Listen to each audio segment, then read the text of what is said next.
Oi, pessoal, boa tarde, tudo bem? Meu nome é Sofia, sou atualmente vice-presidente da Cidade de Debates Potiguar e foi um prazer enorme que eu recebi o convite do Senado para fazer uma pequena formaçãozinha sobre discursos diretos no public speaking, esse que talvez seja um dos maiores medos dos oradores quando a gente vai para as competições, até mesmo para treino, porque, querendo ou não, é uma das modalidades mais desafiantes do public speaking, sobretudo pelo tempo curto de preparação que a gente tem, mas, assim, sempre terá um lugarzinho especial no meu coração, porque discurso direto eu acho que foi um dos primeiros contatos que eu particularmente tive com public speaking, e eu acho que é onde a gente consegue extrair talvez alguns dos discursos mais, como é que eu posso dizer?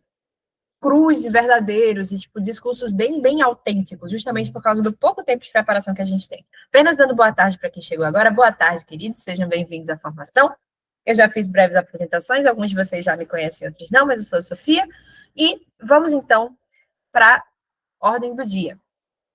Vamos lá. Vocês já devem ter uma ciência mais ou menos de quais são os tipos de discurso que a gente tem quando a gente fala em public speaking, então, e vocês vão ter outras formações sobre isso, né? Discurso referenciado, discurso livre, discurso de cenário, né?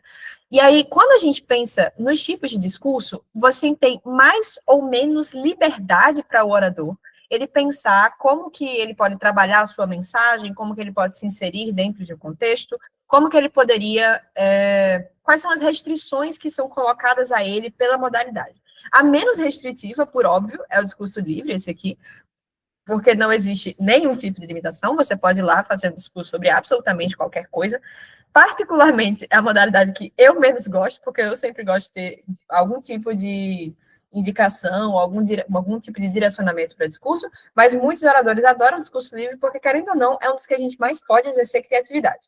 O segundo mais livre que a gente teria, né, em termos de restrições ao discurso, é o referenciado, porque geralmente, como vocês sabem, né, o referenciado, ele é trabalhando com uma música, uma imagem, um poema, um texto, algum tipo de simbologia que traga alguma mensagem em aberto e que o orador ele tem a liberdade de usar essa mensagem em aberto para trabalhar algum aspecto específico dentro do seu discurso, mas ainda assim é de forma razoavelmente livre. Aí, quando a gente vai entrando nos discursos mais restritivos, aí a gente entra no discurso direto. E aí, ele é restritivo, de certa forma, por quê? Porque o direto, ele é um tipo de discurso extremamente fácil de se tangenciar. Porque como é que o direto funciona? Imagino que vocês já devem ter uma breve noção, mas agora apresentando de fato, o discurso direto, ele é o seguinte: o speaker master, ele vai te dar uma proposição na forma de uma frase, geralmente uma frase curta, ele vai repetir essa proposição para você e você só tem 1 minuto de preparação. Você tem que pensar no discurso de 3 minutos em apenas 1 minuto. E aí pensar em absolutamente tudo, né? Conteúdo, estrutura, formas de engajamento, como que a gente vai fazer a linha narrativa de construção, como que a gente vai engajar a mensagem dentro do discurso que a gente quer fazer. E aí, por que o discurso direto, ele tende a ser mais restritivo, por exemplo, do que o discurso referenciado? Porque quando a gente pensa no discurso referenciado, nós temos uma gama maior de mensagens que podem ser trabalhadas, né? A gente tem uma indicação do que o orador deve fazer. No discurso direto, a mensagem central que ele tem que trabalhar já é dada para ele de maneira muito direta, né? Tá aí o nome. Então, isso acaba tornando o discurso direto, até como uma forma de estratégia, aí vai uma das primeiras dicas que eu dou para você. Quando a gente pensa em discursos diretos, a gente tem que sempre se ater ao máximo possível à mensagem que ele quer trazer para a gente. Então, se ele está trazendo uma mensagem de superação, se ele está trazendo uma mensagem, por exemplo, de comparação entre, por exemplo, a saudade, a memória, tipo saudade, nostalgia, ou a felicidade, a tristeza, a raiva, tipo ódio, o amor, aquela coisa toda. Se a gente está trabalhando com determinados temas específicos, é muito interessante que a gente, aborde esses temas diretamente no nosso discurso, para que a gente não corra risco de tangenciamento, ou 2, a gente tente incorporar eles o máximo possível dentro da nossa estrutura para não correr o risco de tangenciamento.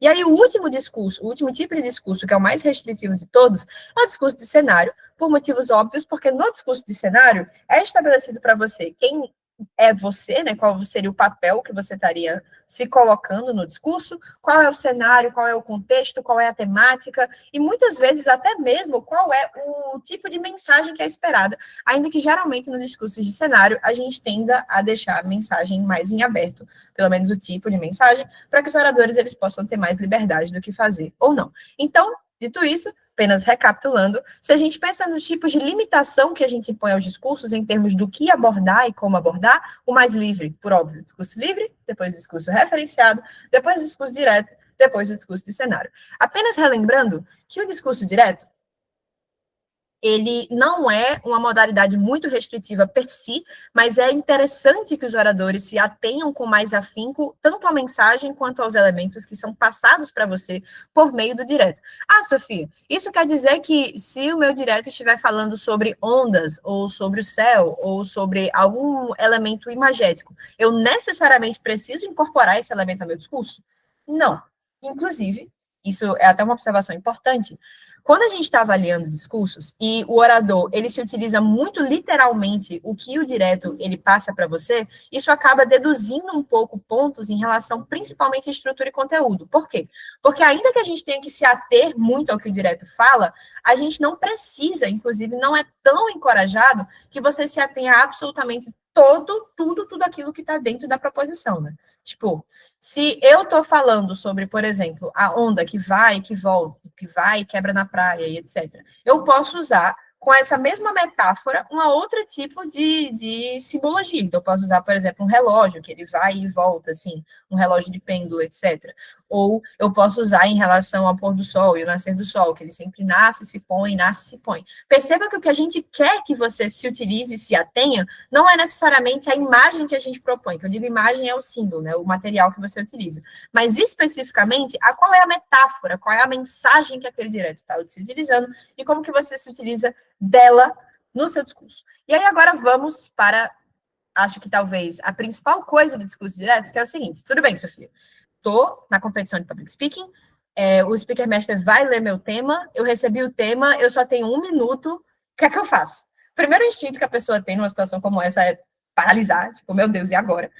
Principalmente quando a gente vai para campeonatos em que o public speaking ele é naturalmente mais difícil, como é o caso, por exemplo, de campeonatos nacionais, o public speaking ele tende a ter um nível mais alto, como é da natureza do próprio campeonato, então, muitas vezes, até a proposição é um pouco mais difícil de entender. Claro que a gente faz uma modulação enquanto SMs, para não deixar tão difícil de entender assim, mas ele vai ser um tema um pouco mais complicado de você entender. E aí você fica tipo, ok, como pensar no meu direto?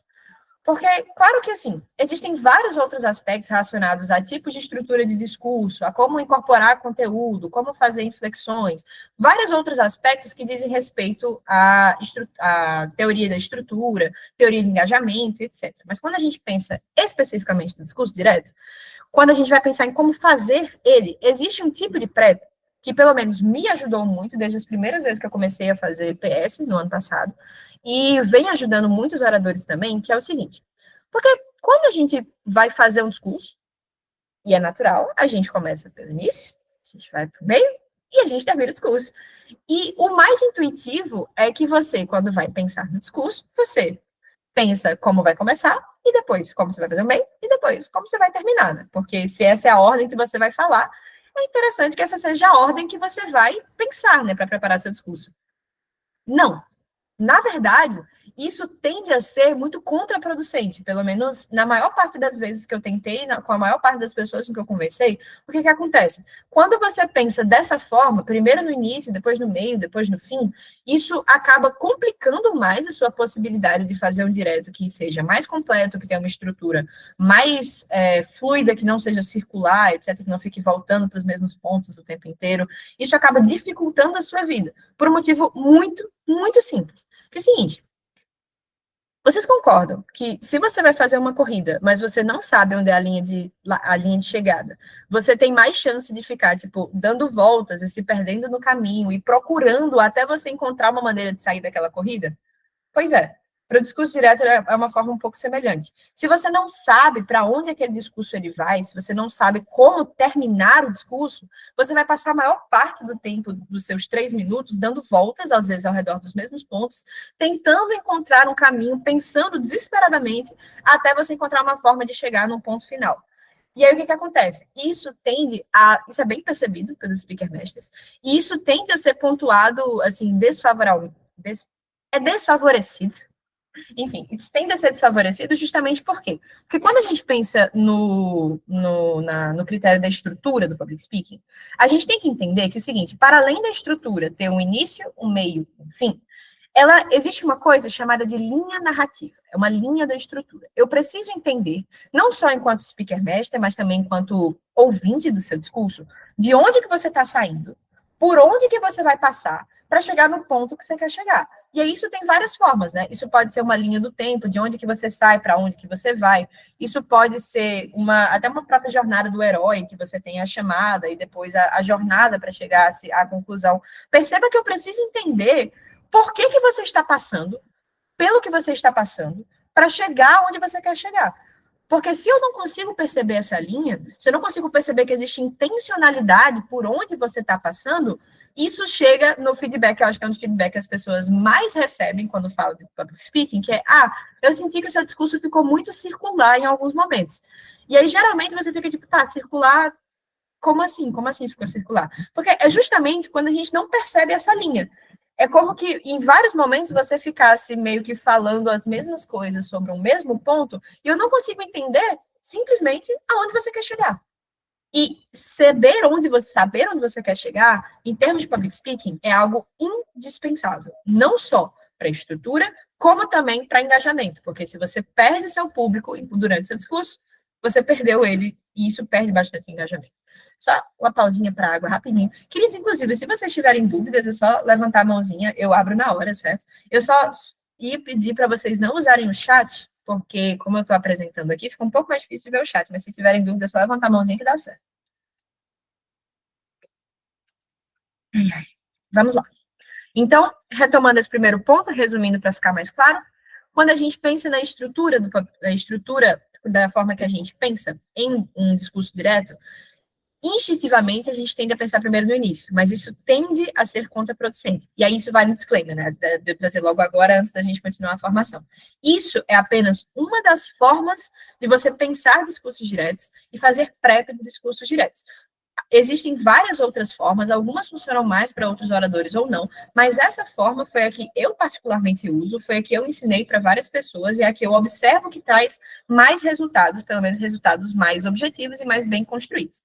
Beleza? Isso não quer dizer que vocês só possam fazer dessa forma. Inclusive, eu encorajo que vocês tentem, muitas vezes, outras, quando vocês estiverem treinando, principalmente nos DTs do Senatus, que vocês tentem outras formas de pensar estrutura, de pensar discursos diretos, para vocês encontrarem o que mais funciona para vocês. Mas, assim, como um ponto de partida, vocês podem utilizar isso aqui. Então, retomando agora para onde a gente está. Quando a gente pensa, então, em discursos diretos, o mais importante, a primeira coisa que a gente tem que pensar, que tem que vir logo, é qual é a mensagem que eu quero trazer com esse discurso. E, geralmente, a mensagem vai ser aquela contida dentro da sua própria proposição. Inclusive, eu trouxe aqui alguns exemplos de discurso direto, eu vou colocar aqui o primeiro. Então, por exemplo, a gente tem esse tema aqui. Não há prisão mais confortável que a familiaridade. Como assim? Ou seja, de que a zona de conforto se chama zona de conforto porque ela te aprisiona naquilo que é confortável, entende? E aí, nisso, você pode retirar várias mensagens, né? A mensagem de que há tantas das oportunidades que você perde porque você fica com medo de sair da zona de conforto.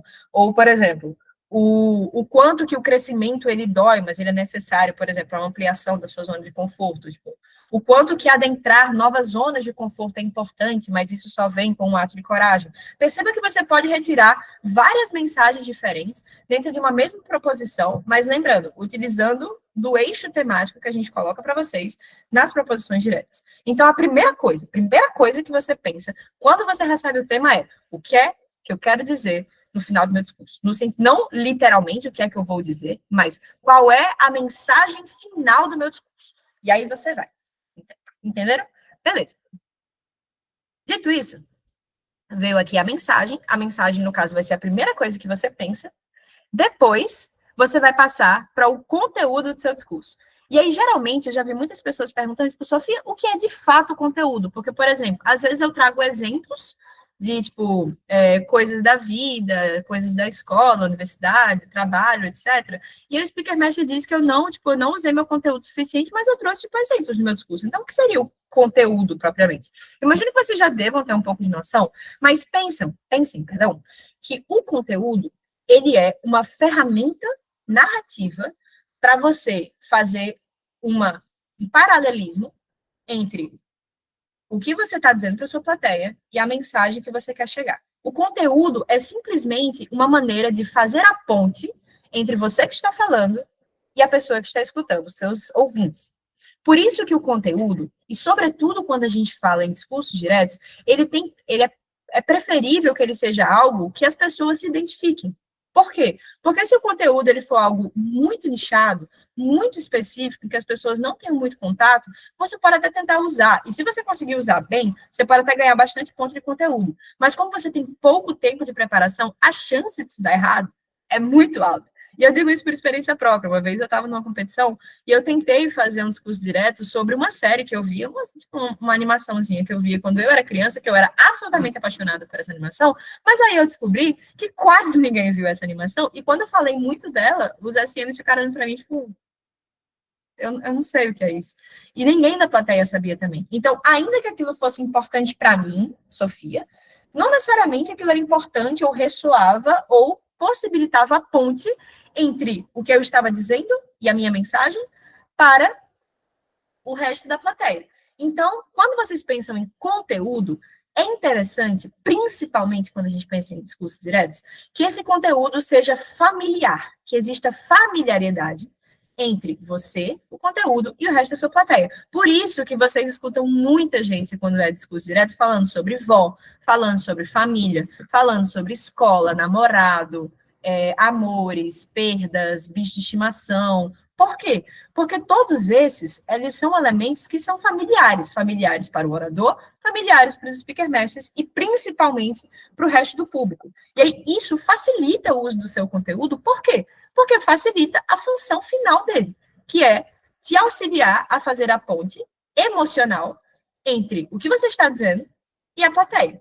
E aí, nisso, eu tenho uma segunda observação em relação ao conteúdo, né? Como se utilizar do conteúdo propriamente. Então, o conteúdo, principalmente quando a gente pensa em discursos diretos, existe uma coisa que tende a ser um dos maiores problemas das pessoas, que é em termos de estrutura, né? Como que a gente pensa numa estrutura mais complexa quando a gente está fazendo discursos diretos, como que a gente faz uma boa estrutura quando a gente pensa em discursos diretos, e tende a ser uma dificuldade do pessoal. Isso é uma dificuldade, e aí vem uma dica, que pode ser muito facilmente sanada, razoavelmente sanada, se a gente utiliza de um conteúdo que vem na forma de uma história. Como assim uma história, Sofia? Pensa, por exemplo, numa situação engraçada que aconteceu com você em relação a determinada mensagem que você quer passar. Por exemplo, eu lembro até hoje, um dos discursos que eu vi foi que a pessoa ia falar sobre medo, certo? Tipo, medo e como que, na verdade, a coragem ela não é um estado, ela é uma escolha. E aí a pessoa falou sobre como um dia ela estava em casa, ela precisava sair de casa, a pessoa era extremamente aracnofóbica, e apareceu uma aranha na porta de casa. E ela tinha que sair de casa e teve que ir ali fazer uma escolha para conseguir passar da aranha e sair de casa, mesmo com o medo, tipo, gritando dentro dela. Perceba que isso é uma história boba, é uma história, assim, aparentemente, tipo, meio whatever, mas ela traz exatamente aquilo que o conteúdo queria passar. E a mensagem que a pessoa queria passar, que a coragem não é um estado, a coragem é uma escolha. E por meio dessa historinha, perceba que não só ela traz um conteúdo que acaba sendo familiar para o resto do público, que é essa questão do medo e como que você se porta frente a ele, mas, sobretudo, esse conteúdo já vinha com uma estrutura tipo, dentro dele, uma estrutura inerente a ele. Por quê? Porque quando você conta uma história para alguém, principalmente uma história pela qual você passou, essa história vai ter o início, o meio e o fim, não é? E aí, nisso, vem uma estrutura que, inclusive, é uma estrutura muito comum quando a gente pensa em discursos diretos. Eu chamo, carinhosamente, de estrutura boneca-russa. Mas ela tem vários nomes, assim, muitas vezes é uma estrutura imersiva, é uma estrutura inflexiva, que é o seguinte, você começa seu direto, basicamente explicando, tipo, aonde é que você quer chegar, tipo, que o medo, por exemplo, a coragem não é um estado, é uma escolha, etc., Aí você diz, eu estou falando, tipo, eu penso nisso porque um dia você conta a história, aí o meio do seu discurso, ele se torna o seu conteúdo, que é a sua história. E aí perceba que o miolo do seu discurso, ele já vai estar todo estruturado. Por quê? Porque ele é uma história que você conhece, uma história que tem início, meio e fim. E aí, depois de contar a história, você vai para o final do seu discurso, você retoma aquela consideração que você fez no início, e aí você fecha. Perceba que nisso, você não só se utilizou de um conteúdo que ele é familiar e que traz justamente essa aproximação entre o público e você se utilizou de algo que já tinha quase que uma estrutura inerente a ele, né, que é o conteúdo que, principalmente histórias familiares, de escola, de outras situações. E terceiro, você acaba evitando entrar naquele velho problema de circularidade de estrutura. Por quê? Porque eu consigo entender onde você começou, eu consigo entender onde você quer chegar, e o seu meio, eu consigo perceber que ele leva até aquele final. Entendem? E aí, ou seja, retomando agora ao início, como que a gente pensa em prep time de discurso direto? Construção invertida, primeira coisa que a gente pensa, mensagem. Aonde que é que eu quero chegar? O que é que eu quero passar para as pessoas? Segundo, conteúdo. Qual é a ferramenta imagética, simbólica, que eu quero utilizar para fazer a ponte entre a mensagem e a mim e o resto da minha plateia? Lembrando que para discursos diretos, sobretudo pelo pouco tempo que a gente tem de preparação, é interessante que esses conteúdos, eles sejam, sobretudo, histórias familiares nossas, coisas que a gente passou na vida, história de alguém que a gente conhece, desde que, né, a gente tenha permissão, etc., para contar esse tipo de coisa, não vai sair contando segredo da galera no meio de uma competição, óbvio. E, assim, coisas que a gente já consiga perceber, muitas vezes, uma estrutura inerente. Ah, Sofia, isso quer dizer que eu não posso fazer meu discurso direto utilizando, por exemplo, de metáfora? Fazendo metáfora, por exemplo, entre um relógio quebrado, tá certo, pelo menos 2 vezes ao dia, e como que, na verdade, mesmo quando, tipo, a gente acha que tá fazendo tudo errado, a gente sempre acerta em pelo menos alguma coisa. Isso quer dizer que eu não posso fazer isso? Não, de forma alguma. Você pode se utilizar desse tipo de coisa, mas lembre-se que isso requer uma complexidade maior de estrutura, né? Uma complexidade maior do discurso para que a metáfora ela faça sentido. E aí isso cabe da sua escolha enquanto orador. É mais estratégico para o seu estado de espírito, para como que você está se sentindo e para o tema que você recebeu. Você se utilizar de uma estrutura que você sabe que ela vai ser mais concisa, mais fechadinha, mais direitinha, com essa que eu apresentei, você trazer uma história própria dentro de uma estrutura maior de início, meio, fim comum, ou você quer tentar arriscar, você se sente confortável o suficiente para fugir um pouco desse modelo e apresentar, de fato, um discurso que é muito mais metafórico, relacionando elementos com outras histórias, para, assim, fazer uma estrutura mais completa. Perceba que, assim, a segunda hipótese, se bem feita, ela pode pontuar mais alto que a primeira, porém, se bem feita. E aí, isso é uma análise de estratégia que cabe ao orador fazer quando ele for pensar no seu discurso. Aí, realmente, é com vocês, no momento em que vocês receberem o seu tema. E aí, pronto, Sofia. Pensei na mensagem, beleza. Pensei no conteúdo, lembrei de uma história muito engraçada que eu tive com a minha tia ou com meu primo, etc. Sei lá, um dia que a gente quase foi pego por um trem porque a gente estava brincando na linha de ferro. Pensar tudo certo. E agora? Qual é a última coisa que eu vou pensar? Aí, depois que você já pensou na sua mensagem e depois que você já pensou no seu conteúdo, por fim, você vai pensar no seu início. Perceba que a gente faz sempre a construção invertida, né? Por quê? Justamente para que a gente comece o nosso discurso sabendo para onde a gente vai. Por onde a gente vai passar. Começa pelo final, por onde a gente vai passar, para depois a gente ir para o início. E aí, uma coisa interessante do início é que é o seguinte, muitas vezes, a gente tem dificuldade de pensar em bons inícios, né? A gente tende a fazer inícios tipo, eu lembro quando eu era criança, e não sei o que, não sei o que. Ok, tipo, ou a gente começa às vezes com uma pergunta, tipo, você tem medo, por exemplo? Que é, enfim, todas as experiências que eu já vi enquanto ACM. E assim, são bons inícios, tranquilo. Mas quando você vai pensar no início, é interessante que vocês se utilizem de uma ferramenta de discurso chamada hook, ou chamariz. O hook é como se fosse um gancho, né?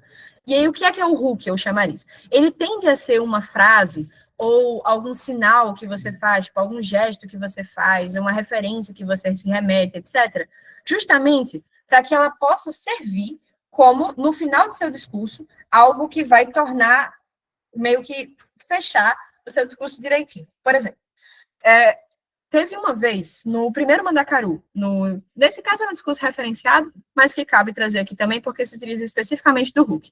Por exemplo, o meu tema os temas de todas as pessoas eram textos, poemas de poetas nordestinos. Eu peguei o de uma poetisa nordestina.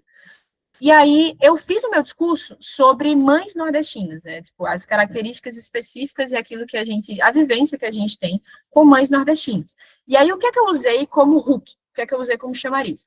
Eu disse, para me lembrar, pronto, eu falei, todo mundo que tem uma mãe nordestina sabe que você pode estar parado, sei lá, você pode estar fazendo qualquer coisa, e ela sempre vai te perguntar o que você está fazendo, ela sempre vai te pedir para fazer alguma coisa, ela sempre vai ver se você está fazendo alguma coisa, porque parece que o grande lema das mães nordestinas é nunca estar parado. E aí o nunca estar parado, ele se tornou o Hulk do discurso. Como que ele se tornou o Hulk? Porque, por exemplo, quando eu fui fazer a transição entre o início do meu discurso para falar sobre a poetisa que eu tinha sido designada, eu falei do não estar parado porque ela, a poetisa, não estava parada, por exemplo, perante as situações que ela presenciava, ela denunciava por meio das poesias, e papapá. E aí, quando foi no final, eu utilizei do não estar parado, justamente para mostrar como que as mães nordestinas nos ensinam uma das coisas mais importantes, etc. Perceba que isso faz o Hulk não só para a transição dos períodos de discurso, mas sempre retomando aspectos dos quais você já trouxe. Ou seja, o Hulk, ele é uma ferramenta não só de engajamento, mas também uma ferramenta de estrutura. Ele pode muito bem sinalizar quais são as transições do seu discurso, como também ele pode servir justamente como uma ponte entre as diferentes partes do seu discurso, para que quando você diga algo no final, a galera fique, meu Deus, eu disse isso no início, mas isso tem esse novo significado. E aí fica tipo, meu Deus, isso aqui, entende? E aí, quando vocês veem, tipo, tem vários discursos que eles têm vários hooks específicos, né? Tipo, geralmente, alguns aspectos bem marcantes dos discursos, eles tendem a ser os hooks, tendem a ser esses chamarizes, né? Porque é justamente como que a gente chama a atenção do público. Como é que vocês acham que vai chamar mais a atenção do público? Eu chegando e dizendo, quando eu era criança, e não sei o que lá, bem, tipo, ok. Mas isso pode chamar a atenção de uma forma, mas pode muito bem chamar a atenção do tipo, deixa eu pensar. Eu sei que você já sonhou morrendo, por exemplo. Você se lembra como você se sentiu depois que você acordou? Perceba que a atenção que você atrai do seu público, da sua plateia, é bem diferente nos dois aspectos, né? Porque a gente cria essa ponte de tipo, curiosidade. O seu hook, o início do seu discurso, ele tem que ser algo que traga curiosidade para quem está te ouvindo, para que ele tenha incentivo para ouvir a próxima parte do seu discurso. Eu trouxe aqui alguns exemplos de temas diretos, né, de temas de discurso, a gente já viu esse primeiro, né, numa prisão mais confortável que a familiaridade. E aí, perceba, vamos tentar extrair algumas coisas. Nisso, eu ia pedir um pouco mais a participação de vocês, pensar, tipo, eu queria alguns voluntários, para pensar, por exemplo, se vocês recebessem esses temas, o que é que vocês poderiam pensar enquanto conteúdo, enquanto mensagem, etc. Eu queria um voluntário para esse primeiro tema aqui. Nada é mais atraente do que a proibição. Alguém se voluntaria? Porque se ninguém se voluntariar, eu vou chamar nomes. Só beber água, por enquanto.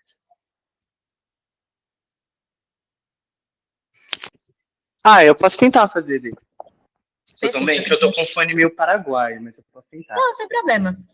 Eu já ia chamar tu mesmo, Rafa. Tá ótimo. Você tá me devendo, não se esqueça.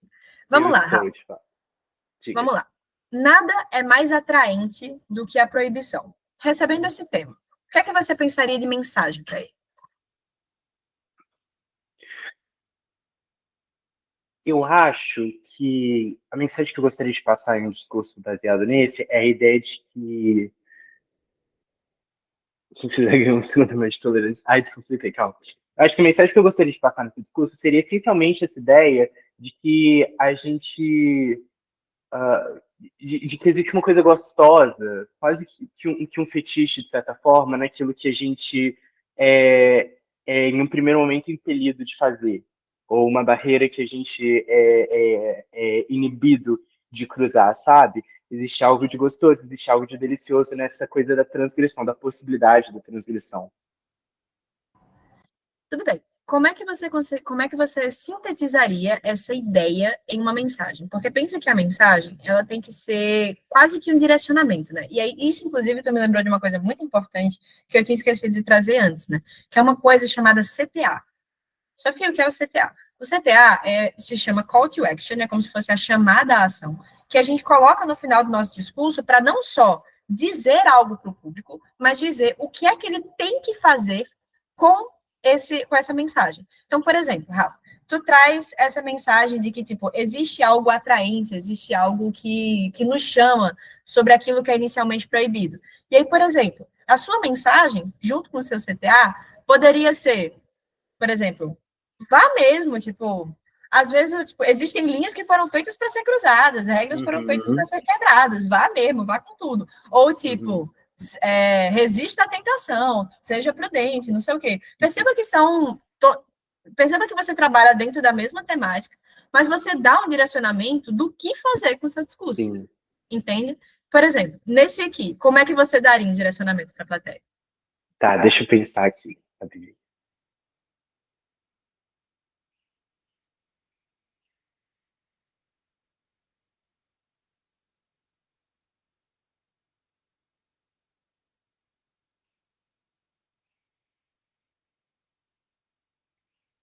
Eu acho que. Tá.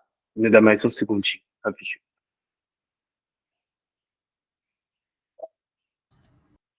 Lembrando que quando é discurso direto é 1 minuto só. Ai, senhor! Tá, calma. Eu acho que seria. Tá. Não, tudo bem, chega a um lugar. Acho que o direcionamento que eu daria seria algo nessa linha de. Existe algo libertador em quebrar uma regra. Perfeito. Mas se vocês ouvirem um miado, eu peço perdão, meu gato está pedindo comida. Mas perfeito. Vamos lá. Existe algo libertador em quebrar uma regra. Então, o direcionamento seria: quebre as regras. Sim. Perfeito. Tranquilo. O que é que você usaria como um conteúdo, por exemplo? Ai, senhor, nossa. Eu perdi completamente atrás de fazer isso. Acho que eu, particularmente, sou uma pessoa que eu gosto muito de usar exemplos pessoais. Então, acho que eu pensaria alguma coisa mais ou menos nessa linha, assim. De alguma experiência de vida mesmo. Alguma vez que eu... não sei. Saí de casa, falei para os meus pais que eu estava indo para algum lugar, mas estava indo para outro. Contar alguma história nesse sentido, sabe? Ou acho que talvez a primeira vez que eu quebrei uma regra, que foi uma coisa que foi subjetivadora para mim. Sim. Sei lá, a primeira vez que você foi chamado na direção na escola e seus pais tiveram que ir lá para falar com o diretor. É uma boa. É uma boa. Todas essas são histórias específicas que a gente pode se utilizar. Entenda que, tipo, e aí quando você usa uma história, isso entra naquela estrutura que a gente tinha pensado inicialmente, né? Você tem um início explicando, tipo, por que, por exemplo, por que as proibições existem, mas por que a gente se sente tão atraído por quebrar regras às vezes. Você vem com a sua história, traz a história no meio do seu discurso, deixa o meio bem estruturado, e aí você faz o final do discurso retomando aquele início que você trouxe dessa questão de quase uma atração que se existe por quebrar regras, e você traz o CTA, que é tipo, quebra as regras. Entende? E aí, nisso, você tem um discurso direto. Nada, eu preciso tirar uma coisa legal na minha cabeça agora. Eu me divertiria fazendo esse teste. Pois é. Eu queria mais uma pessoa para outra frase. Dá para me ouvir, porque minha internet está péssima. Não, dá perfeito, tá super tranquilo. Vamos lá. A tua frase é a seguinte: mantenha seus sonhos perto e seus medos mais perto ainda. Como é que você pensaria, primeiro, numa mensagem para isso aqui? Assim, uma mensagem que você diz como para encerrar? Isso, ou para começar?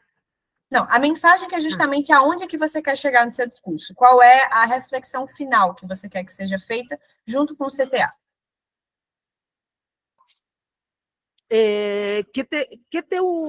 O medo vai te levar a realizar teus sonhos.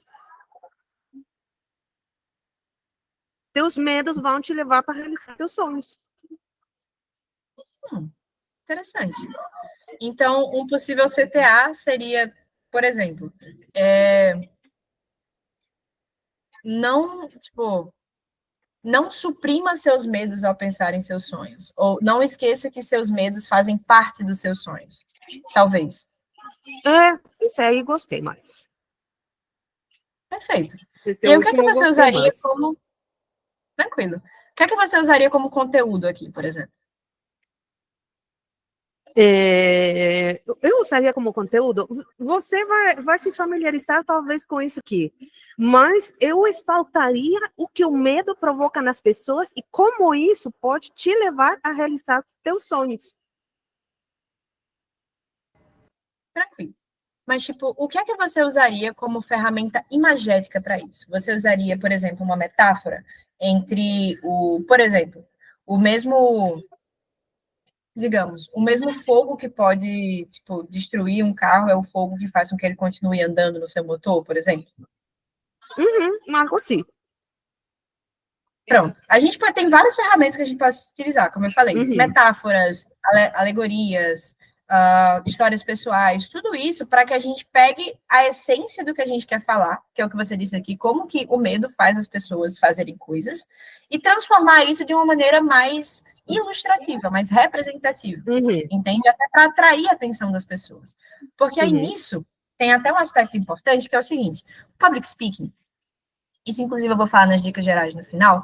Para além da gente fazer um discurso para outras pessoas, uma coisa que a gente sempre tem que ter em mente é: se eu estivesse ouvindo esse discurso, eu estaria interessado no que essa pessoa está falando? E não é só por ser você falando, né? Porque quando a gente está no nosso discurso, a gente tem que pensar que ele tem que ser interessante para as outras pessoas. Ele tem que tocar as outras pessoas. E ele tem que fazer sentido para elas. Porque para você vai fazer. É você que está fazendo o discurso. Por isso que o seu discurso, ele não pode, assim, ele até pode ser sobre você, de certa forma, desde que você consiga fazer a ponte entre por que aquilo é importante e deve ser ouvido para as outras pessoas. E aí nisso vem tanto porque assim, a gente não usa argumentos, nem tipo análises lógicas quando não é no public speaking, mas a gente tem que fazer duas coisas. Primeiro, que a gente está falando tem que fazer sentido, tipo, racionalmente, tipo, ok, realmente isso faz sentido. E segundo, emocionalmente tem que fazer sentido, tipo, poxa, realmente, eu sinto que isso seria o correto, eu sinto que isso vale a pena, eu sinto que isso é importante. Entende? A gente tem que provocar duas coisas nas pessoas. Que é por isso que é um pouco mais diferente do BP. Porque o BP é só a primeira, a segunda não tanto. E no PS a gente precisa fazer as duas coisas. Entendem? E aí, eu vou entrar um pouquinho mais nas dicas finais, mas eu queria uma última pessoa para fazer a última frase. E se ninguém te pronunciar, eu vou chamar nomes. Pode ser, olha. Eu ia chamar você, que bom, querida. Perfeito. Vamos lá, Manuel. Tua frase é: o fogo da paixão pode ser brasa ou incêndio. Recebendo o tema. Mensagem que vem em mente. Qual é que vem? Eu acho que eu tentaria chegar na mensagem de tipo, se você não se arrisca, você jamais sabe o potencial que aquilo tem. Ou seja, enfia a mão no fogo e depois você descobre. Perfeito. Perfeito. Ou seja, nisso você já trouxe mensagem e CTA. Você nunca vai saber se você não arriscar, então meta a mão no fogo mesmo. Exato. O que é que tu usaria de conteúdo para passar isso? Provavelmente seria alguma história. Se tiver uma música no fundo, perdão. Mas provavelmente eu utilizaria alguma história relacionada ao quanto eu perdi oportunidades e coisas que eu gostaria muito de fazer com as pessoas próximas a mim, justamente porque eu não enfrentava os perigos de ficar triste depois ou de lidar com as consequências do meu próprio amor e do meu brasa que eu ficava apagando, sabe? Perfeito. Inclusive, isso que você trouxe agora, quando a gente trabalha com exemplos, por exemplo, é complicado, mas, tipo, quando a gente trabalha com várias histórias, e só que são histórias mais curtas, a gente pode se utilizar de uma ferramenta de estrutura que se chama as inflexões, certo? Como são as inflexões? Elas são quase que mini discursos dentro do seu discurso. Então, por exemplo, se você ia trazer histórias, você poderia trazer uma primeira sobre, digamos, quando você era criança e você queria muito fazer algo com seus amigos na rua, por exemplo, tipo, você queria muito subir num pé de goiaba que tinha na rua, só que você tinha medo de cair e por isso você não subiu. Só que aí você viu ele se divertindo e se arrependeu. Primeiro exemplo. Segundo exemplo, quando você estava na escola e você teve a oportunidade de participar de uma peça que você queria muito fazer e aquilo chamava muito a atenção, mas e aí você ficou com receio do que as pessoas iriam pensar, se você esquecesse suas linhas, se acontecesse qualquer coisa que desse errado, você não foi e você se arrependeu. Aí você já tem uma segunda inflexão e perceba que ela já é temporalmente mais distante e um pouco maior do que a anterior.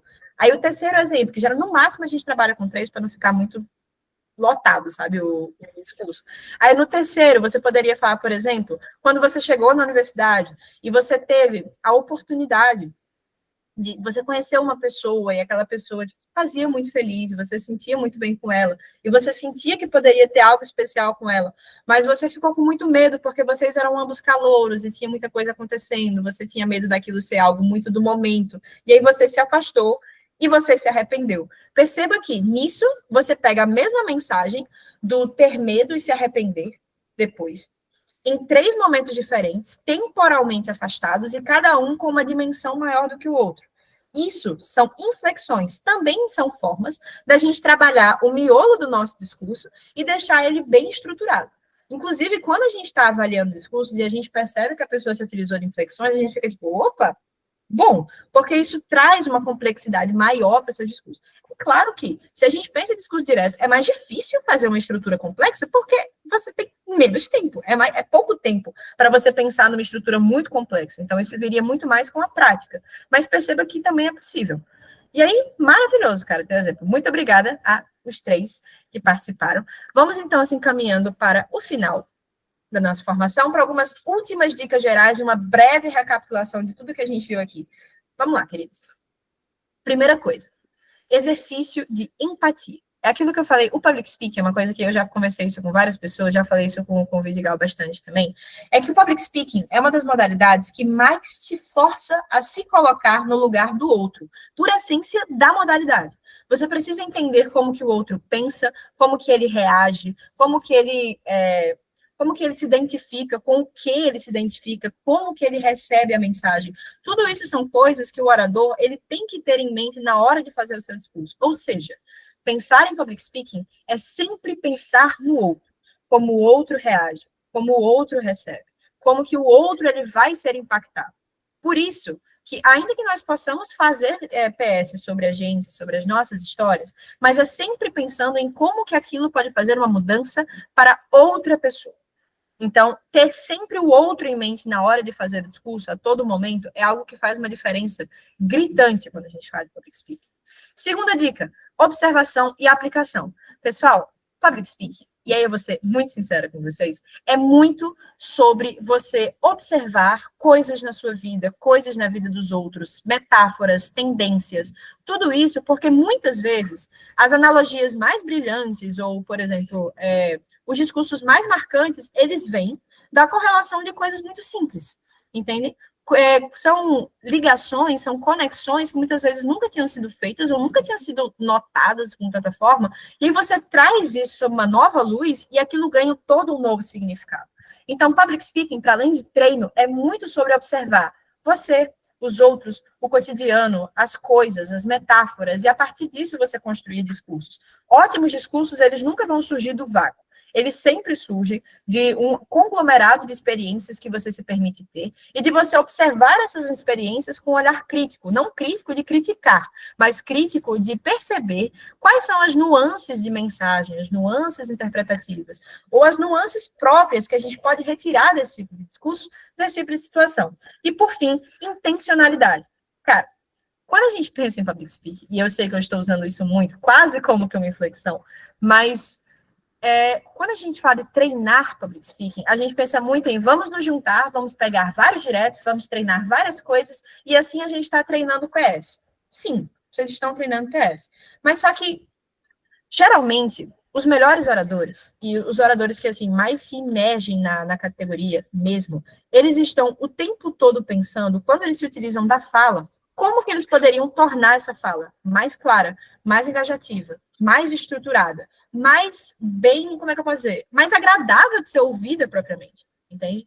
Oradores que, assim, estão sempre pensando em melhorar os seus discursos, isso vale para todos vocês que estão aqui e todos vocês que vão assistir depois, eles são pessoas que, quando estão conversando mesmo, em sala de aula, no trabalho, apresentando trabalhos na universidade, ou sempre em momentos, às vezes, cotidianos do dia, eles tentam, trazer intencionalidade para o que eles estão falando, para o seu tom de voz, para o seu gestual. Perceba que eu mesmo estou fazendo isso agora, né? Até não só porque eu estou apresentando informação, mas é porque isso se torna quase que natural da pessoa que tenta trazer isso muito constantemente para o seu dia a dia. Quanto mais você tenta trazer essas ferramentas comunicativas para o seu dia a dia, mais elas se tornam extensão da sua forma própria de se expressar.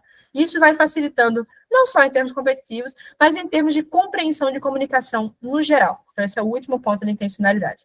E apenas uma última recapitulação, para ninguém se perder, pré-pedir discurso direto, como que a gente faz, pelo menos a maior parte? Primeiro a mensagem, com o CTA, o Call to Action, o que é que o público deve fazer com essa mensagem, depois o conteúdo, que é a ferramenta, o meio pelo qual você vai passar essa mensagem para o seu público, para os seus ouvintes, e por último, o hook, é a introdução, como que você já vai chamar a atenção do seu público desde o início do seu discurso, sempre pensando, a todo momento, como eu melhor posso entender os outros para melhor inspirar os outros. Porque, no final, é sobre isso que o Public Speaking é. Queridos, com isso, eu acho que eu encerro a minha fala por hoje. Eu queria agradecer muito, muito a Larissa e ao Vidigal por ter me ofertado a possibilidade de falar aqui com vocês. Geralmente é um pouco raro a gente ter formações online de Public Speaking, elas tendem muito menos a ser gravadas, então a gente tende a depender muito de materiais escritos. E ainda que materiais escritos sejam importantes, muito do que a gente aprende no Public Speaking tem que ser na prática, tem que ser ouvindo outras pessoas falando e vendo outras pessoas fazerem, para que a gente consiga entender melhor. Então, queridos, muito boa sorte, e eu sei que vocês vão fazer ótimos discursos daqui para frente, vocês têm uma equipe ótima no Senado, das quais eu confio pessoalmente, e se precisarem de qualquer coisa, vocês sabem que meu contato está aberto para o que vocês precisarem. Enfim, da minha parte é isso. Gente, peraí, não saiam da chamada, por favor. Desculpa interromper assim, Sofia, mas é porque eu queria Sem problema. fazer um registro para postar. Eu vou só interromper a gravação por aqui, tá? Antes de tudo, agradecer diretamente a Sofia e acho que a gente fica com as dúvidas para mais tarde. Para na gravação. Ô, Léo, você tá